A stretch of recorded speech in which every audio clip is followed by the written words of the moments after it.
Hi friends, నేను మీ మహాలక్ష్మిని. Welcome to Mahalakshmi kitchen. ఈరోజు మన కిచెన్లో క్యారెట్ పరోటాని ఎలా ప్రిపేర్ చేసుకోవాలో చేసి చూపించబోతున్నాను.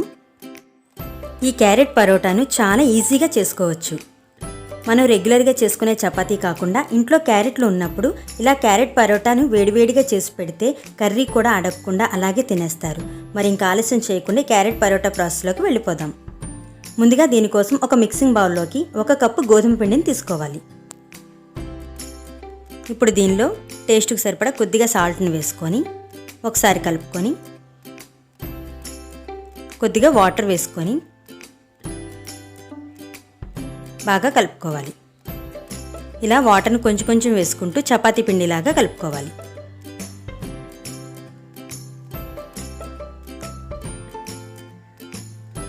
ఇలా సాఫ్ట్గా కలుపుకొని మూత పెట్టి ఒక అరగంట సేపు పక్కన పెట్టుకోవాలి.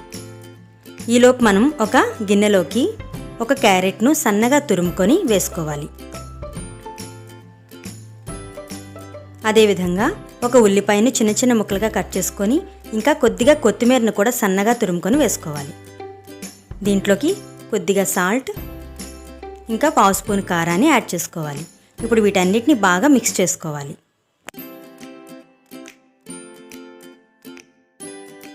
ఇలా బాగా మిక్స్ చేసుకొని రెడీగా పక్కన పెట్టుకోవాలి. ఇప్పుడు మనం అరగంట అయిన తర్వాత గోధుమ పిండిని మూత తీసి చూద్దాం. ఒకసారి మళ్ళీ పిండిని బాగా కలుపుకొని కొద్దిగా పిండిని తీసుకొని రౌండ్ బాల్ లాగా చేసుకోవాలి. ఇప్పుడు దీన్ని పొడి పిండిలో బాగా డిప్ చేసుకొని చపాతీ కర్రతో చపాతీలాగా రోల్ చేసుకోవాలి.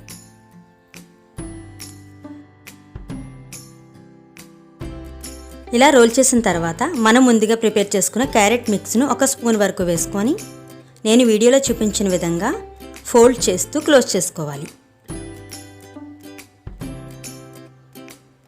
చూసారు కదా, ఈ విధంగా క్లోజ్ చేసి కొద్దిగా పొడిపిండి వేసుకుంటూ చేతితో ప్రెస్ చేసుకొని మళ్ళీ చపాతీ కర్రతో రోల్ చేసుకోవాలి. కాస్త పిండి ఎక్కువ వేసుకుంటే స్టఫింగ్ బయటకు వచ్చినా అంటుకోకుండా ఉంటుంది. ఇలా రోల్ చేసుకున్న తర్వాత వేడివేడిగా ఉన్న తవా పైన వేసుకొని కొద్దిగా ఆయిల్ వేసుకొని ఒకవైపు 1 నిమిషం పాటు కాలిన తర్వాత రెండో వైపు టర్న్ చేసుకోవాలి. ఇలా రెండో వైపు కూడా ఆయిల్ని అప్లై చేసుకొని ఇలా రెండు వైపులా కూడా ఆయిల్ని అప్లై చేసుకొని రెండు వైపులా కూడా బాగా కాల్చుకొని ఒక ప్లేట్లోకి తీసుకోవాలి. ఇదే విధంగా మిగిలిన పిండిని కూడా పరోటాల్లాగా చేసుకోవాలి.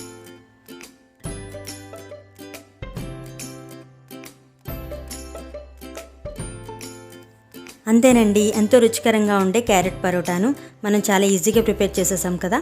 ఇప్పుడు ఈ క్యారెట్ పరోటాల పైన కొద్దిగా క్యారెట్ తురుమును గార్నిష్ చేసిస్తే చాలా అట్రాక్టివ్గా కనిపిస్తుంది.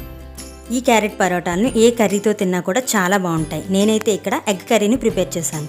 ఈ కర్రీని ఎలా ప్రిపేర్ చేసుకోవాలో డిస్క్రిప్షన్లో లింక్ పెడుతున్నాను, వీలైనప్పుడు తప్పకుండా చూడండి. మీకు కానీ ఈ రెసిపీ నచ్చినట్లయితే లైక్ చేయండి, ఇంకా షేర్ చేయండి. ఇంకా ఎలాంటి మరిన్ని రెసిపీస్ కోసం మా మహాలక్ష్మి కిచెన్ తప్పకుండా సబ్స్క్రైబ్ చేసుకోండి. Thank you.